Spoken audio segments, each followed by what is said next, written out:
Hello everyone जी। तो इस video में हम लोग बिहार पुलिस के लिए यहाँ पे भारतीय संविधान के 40 प्रश्नों को यहाँ पे सॉल्व कराएंगे।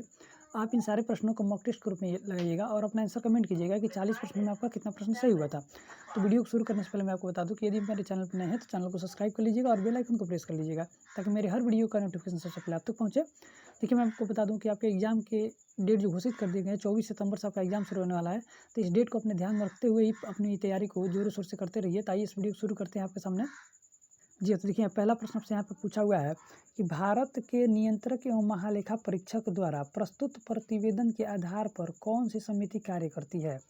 तो इस पहले प्रश्न का आंसर जो हमारा हो जाएगा वो ऑप्शन हमारा यहाँ पे ऑप्शन सी से हो जाएगा, लोक लेखा समिति कार्य करती है। तो ऑप्शन सी से हो जाएगा।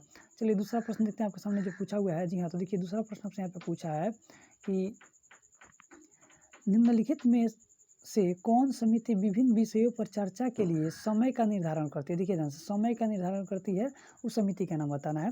तो इस समिति का जो आंसर हो जाएगा यहाँ पे हमारा ऑप्शन यहाँ पे बी से हो जाएगा, कार्य सलाहकार समिति। देखिए ध्यान से, यही निर्णय करती है। तो ऑप्शन हमारा बी से हो जाएगा। तीसरा प्रश्न देखते हैं आपके सामने जो पूछा हुआ है। जी, तो तीसरा प्रश्न आप देख सकते हैं यहाँ पे पूछा है आपसे कि संयुक्त प्रवर समिति में कितने सदस्य होते हैं। तो संयुक्त परिवार समिति में ना टोटल यहाँ पे 45 सदस्य होते हैं। तो आंसर हमारे यहाँ पे ऑप्शन सी से हो जाएगा। चलिए अगला प्रश्न देखते हैं यहाँ पे। जब देखिए चौथा प्रश्न आपसे यहाँ पे पूछा हुआ है कि लोकसभा अध्यक्ष किस समिति का पदेन अध्यक्ष होता है। तो लोकसभा अध्यक्ष जो होता है ना वो नियमन समिति का पदेन अध्यक्ष होता है। तो आंसर हमारे यहाँ पे ऑप्शन ए सही हो जाएगा। जी देखिए पांचवा प्रश्न आपसे यहाँ पे पूछा हुआ है कि सार्वजनिक लोक लेखा, देखिए सार्वजनिक लोक लेखा समिति में राज्यसभा के कितने सदस्य होते हैं। तो इसका आंसर यहाँ पे हमारा ऑप्शन ए से हो जाएगा, 7 सदस्य होते हैं। तो आंसर हमारा ए से हो जाएगा। नेक्स्ट प्रश्न देखिए आपसे यहाँ पे पूछा हुआ है कि प्राक्कलन समिति, देखिए ध्यान से, प्राक्कलन समिति में कितने सदस्य होते हैं। तो प्राक्कलन समिति में कुल यहाँ पे 30 सदस्य होते हैं। देखिए ध्यान से, तो आंसर हमारे यहाँ पे ऑप्शन सी से हो जाएगा। अगला प्रश्न देखते हैं जो आपसे पूछा हुआ है। ये देखिए नेक्स्ट प्रश्न आपसे यहाँ पे पूछा हुआ है कि संसद की कितने प्रकार की समितियां होती है। तो संसद में कितने प्रकार की समितियां हैं। तो देखिए यहाँ से स्थायी समितियां हैं, तदार्थ समितियां हैं, यानी कि उपयुक्त में से यहाँ पे दोनों आंसर इसका हो जाएगा। तो ऑप्शन हमारा सी से ही हो जाएगा। जी हाँ, तो आठवां प्रश्न आप देखिए आपसे यहाँ पूछा हुआ है आपसे कि 1 नंबर का प्रश्न है यहाँ पे कि देखिए यहाँ पे पूछा है आठवां प्रश्न आपसे कि भारत में संसदीय समिति प्रणाली की शुरुआत निम्नलिखित में से किस किस सिफारिश पर किया गया। बताना आपको किस किस सिफारिश पे ये किया गया था। तो आपको बता दूं कि ऑप्शन हमारे यहाँ पे बी से हो जाएगा, संसद की नियमन समिति के सिफारिश पे किया गया। तो आंसर हमारे यहाँ पे बी से हो जाएगा। जी देखिए यहाँ पे 9वां प्रश्न आपसे यहाँ पे पूछा हुआ है कि भारतीय संविधान के किस भाग में संघीय न्यायपालिका का उल्लेख मिलता है।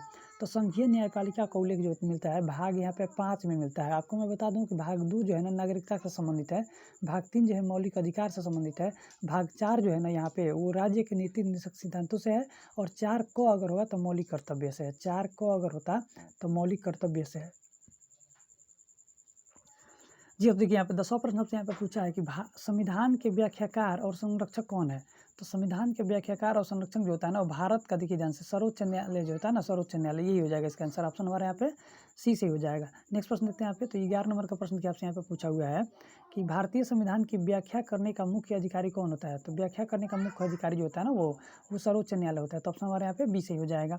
अगला प्रश्न देखते हैं यहाँ पे। तो 12 नंबर का प्रश्न आपसे यहाँ पे पूछा हुआ है, 12 नंबर का, कि निम्नलिखित में से किसके अंतर्गत भारत में सर्वप्रथम सर्वोच्च न्यायालय की स्थापना की गई थी।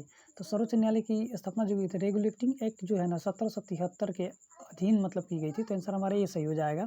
चलिए यहाँ पे 13 नंबर का प्रश्न की आपसे यहाँ पे पूछा हुआ है। 13वां प्रश्न है कि मूल रूप से संविधान में सर्वोच्च न्यायालय में मुख्य न्यायाधीश के अतिरिक्त कितने न्यायाधीश की व्यवस्था की गई थी। तो मैं आपको बता दूं कि इसका आंसर यहाँ पे हमारा ऑप्शन 7 हो जाएगा सही।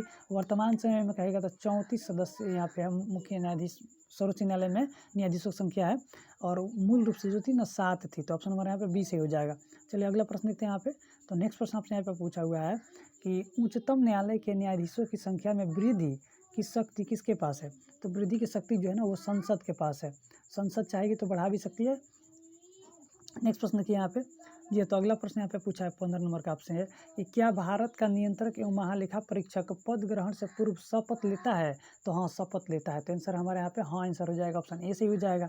चलिए अगला प्रश्न देखते हैं। देखिए प्रश्न पूछा है यहाँ पे कि 16 नंबर का प्रश्न आपसे पूछा है कि भारत में नई संसदीय समिति प्रणाली की शुरुआत कब हुई थी। तो नई संसदीय समिति की प्रणाली की जो शुरुआत हुई थी ना, वो 1991 में हुई थी। तो आंसर हमारे यहाँ पे ऑप्शन सी से हो जाएगा। जी तो 17 नंबर का प्रश्न देखिए आपसे यहाँ पे पूछा हुआ है कि संसदीय समिति प्रणाली के तहत अप्रैल से कितने समिति ने कार्य करना शुरू कर दिया था। तो अप्रैल से कितने समितियों ने कार्य करना शुरू कर दिया, ये प्रश्न पूछा आपसे। तो आपको मैं बता दूं यहाँ पे इसका आंसर यहाँ पे 22 हो जाएगा। तो आंसर हमारे यहाँ पे सी से हो जाएगा। नेक्स्ट प्रश्न देखते हैं यहाँ पे जो पूछा हुआ है। जी तो देखिए अगला प्रश्न हमें आपसे पूछा है कि निम्नलिखित में कौन स्थायी समिति है। स्थायी समिति का नाम बताना है। तो स्थायी समिति जो है ना, यहाँ पे देखिए प्राक्कलन समिति, लोक लेखा समिति, नियमन समिति, ये सभी। तो आंसर हमारा ऑप्शन यहाँ पे डी से हो जाएगा। अगला प्रश्न देखते हैं यहाँ पे जो पूछा हुआ है। जी तो प्रश्न है यहाँ पे कि प्राक्कलन समिति के कितने सदस्य होते हैं। देखिए प्राक्कलन समिति में टोटल जो सदस्य होते हैं ना, वो आपसे पूछा हुआ है कितने सदस्य होते हैं प्राक्कलन समिति में। तो इसका आंसर यहाँ पे हमारा ऑप्शन सी से हो जाएगा। जी देखिए यहाँ पे 17 नंबर का जो प्रश्न पूछा है ना, यहाँ पे संसदीय समिति, जी तो 17 नंबर प्रश्न यहाँ पे पूछा है कि संसदीय समिति प्रणाली के तहत अप्रैल से कितने समितियां कार्य करना शुरू कर दी हैं। तो यहाँ पे इसका आंसर हमारा 20 हो जाएगा। 17 समितियां कार्य करना शुरू कर दी हैं। नेक्स्ट प्रश्न देखते हैं यहाँ पे जो आपसे पूछा हुआ है। जी देखिए यहाँ पे आप 20वां प्रश्न पूछा है कि संसद के निम्नलिखित समितियों में से किस सदस्य संख्या सर्वाधिक होती है। किसकी सदस्य संख्या सर्वाधिक होती है। तो प्राक्कलन समिति की। यहाँ पे अभी आपको बताया गया कि 30 इसमें सदस्य होते हैं प्राक्कलन समिति में। तो इस प्रकार से इसका आंसर है पे सी से हो जाएगा। चलिए अगला प्रश्न देखते हैं यहाँ पे। तो नेक्स्ट प्रश्न पूछा आपसे 21 नंबर का कि विधेयकों पर प्रवर समितियों में सदस्यों की अधिकतम संख्या कितनी तक हो सकती है। तो इसकी कोई निश्चित नहीं है। देखिए कोई इसका निश्चित नहीं किया गया। तो आंसर हमारा यहाँ पे ऑप्शन डी से हो जाएगा। चलिए अगला प्रश्न देखते हैं यहाँ पर। नेक्स्ट प्रश्न आपसे यहाँ पे पूछा हुआ है कि निम्नलिखित में से किस समिति का सदस्य कोई मंत्री नहीं हो सकता है। देखिए कोई मंत्री नहीं हो सकता है, ये बताना है। तो प्राक्कलन समिति का भी नहीं हो सकता है, सरकार उपक्रम समिति नहीं हो सकता है, लोक लेखा समिति नहीं हो सकता। ऑप्शन यहाँ पे हमारा डी से ही हो जाएगा। जी देखिए 23 नंबर का प्रश्न यहाँ पे आपसे पूछा है कि भारतीय संविधान के तदर्थ न्यायालयों की नियुक्ति का प्रावधान किया गया है कहाँ से। तो मैं आपको बता दूं यहाँ के सर्वोच्च न्यायालय इसका करता है। तो आंसर हमारे यहाँ पे बी से ही हो जाएगा। जी देखिए 23 नंबर का प्रश्न आपसे यहाँ पे पूछा है कि भारतीय संविधान में तदर्थ न्यायाधीशों की नियुक्ति का प्रावधान कौन करता है। तो तदर्थ न्यायाधीशों की नियुक्ति का प्रावधान जो करता है ना, उच्च न्यायालय भी करता है, सर्वोच्च न्यायालय भी करता है, जनपद सत्र न्यायालय भी करता है। तो इस प्रकार से इसका आंसर डी से ही हो जाएगा। चलिए 24 नंबर का प्रश्न देखते हैं आपके सामने जो यहाँ पे पूछा हुआ है। जी तो 24वां प्रश्न पूछा आपसे कि सर्वोच्च न्यायालय में तदर्थ न्यायाधीशों की नियुक्ति किस देश की न्याय प्रणाली से प्रेरित है। तो इसका आंसर यहाँ पे फ्रांस हो जाएगा। ऑप्शन हमारा डी से हो जाएगा। चलिए यहाँ पे देखते हैं 25 नंबर का सवाल आपसे पूछा हुआ है कि लाभ का पद परिभाषित हुआ है। लाभ का पद जो होता है ना, वो परिभाषित हुआ है कहाँ से, किसके द्वारा। तो आपको मैं बता दूं कि ये जो है ना, यहाँ पे सर्वोच्च न्यायालय द्वारा हुआ है। तो आंसर हमारे यहाँ पे बी से ही हो जाएगा।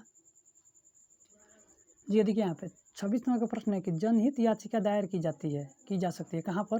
तो आपको बता दें कि उच्च न्यायालय में भी कर सकते हैं, सर्वोच्च न्यायालय में भी कर सकते हैं, यानी कि दोनों में कर सकते हैं। तो आंसर यहाँ हमारा सी से हो जाएगा। चलिए देखते हैं यहाँ पे। तो 27 नंबर का प्रश्न देखिए आपसे यहाँ पे पूछा है कि सर्वोच्च न्यायालय के प्रथम मुख्य न्यायाधीश कौन थे। तो सर्वोच्च न्यायालय के प्रथम मुख्य न्यायाधीश जो थे ना, उनका नाम था हीरालाल जे कानिया। ऑप्शन हमारे यहाँ पे बी से हो जाएगा। देखिए ध्यान से, हीरालाल जे कानिया। अगला प्रश्न देखते हैं यहाँ पे। तो 28वां प्रश्न, 28 नंबर का प्रश्न यहाँ पे पूछा है आपसे कि भारतीय संविधान के किस अनुच्छेद में राज्य नीति निर्देशक तत्वों का उल्लेख है। तो राज्य नीति निर्देशक तत्वों का जो उल्लेख है ना, आर्टिकल 36 से लेकर देखिए ध्यान से 51 के बीच में है। भारतीय संविधान के भाग 4 में इसका उल्लेख मिलता है हमको। चलिए अगला प्रश्न देखते हैं। तो नेक्स्ट प्रश्न आपके सामने यहाँ पे दिया हुआ है कि राज्य के नीति निर्देशक तत्वों में निम्नलिखित में से किन किन प्रकार के सिद्धांतों को अंतर्निहित किया गया है। तो देखिए इसका आंसर यहाँ पे हमारा प्राथमिक प्रशासन हो जाएगा, प्रशासनिक भी हो जाएगा, सामाजिक भी हो जाएगा। इनके ऑप्शन यहाँ पे डी से ही हो जाएगा। चलिए नेक्स्ट प्रश्न देखते हैं यहाँ पे। तो नेक्स्ट प्रश्न यहाँ पे 30 नंबर का आपसे पूछा हुआ है कि भारतीय संविधान, देखिए ध्यान से 30वां प्रश्न पूछा आपसे।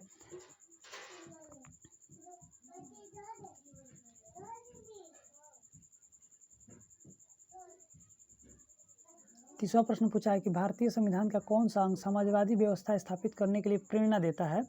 तो समाजवादी व्यवस्था स्थापित करने के लिए प्रेरणा देता है ना, वो यहाँ पे हमारा हो जाएगा राज्य के नीति निर्देशक सिद्धांत। तो ऑप्शन हमारे यहाँ पे ऑप्शन बी से हो जाएगा। चलिए यहाँ पे देखते हैं 31 नंबर का प्रश्न जो आपसे यहाँ पूछा हुआ है।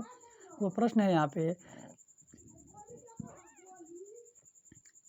31 नंबर का प्रश्न पूछा है कि भारत में संघ राज्यों का प्रशासन होता है। संघ राज्यों का प्रशासन जो होता है वो किसके द्वारा होता है। तो संघ राज्यों का जो प्रशासन होता है ना, वो यहाँ पे हमारा